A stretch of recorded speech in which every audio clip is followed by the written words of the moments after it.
Aceh Tengah tangguh. Stop kekerasan pada anak.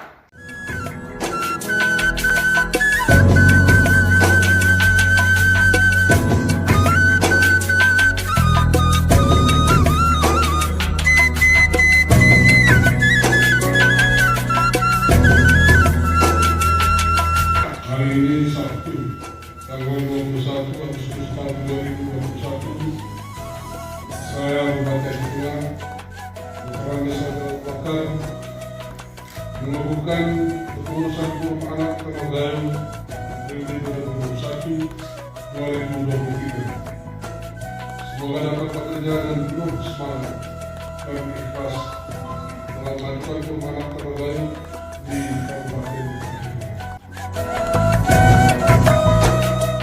Perempuan Forum Anak Tanah Gayo periode 2021-2023 pada malam ini akan semakin menguatkan komitmen dan koordinasi kita dalam rangka memenuhi hak-hak anak di Kabupaten Aceh Tengah.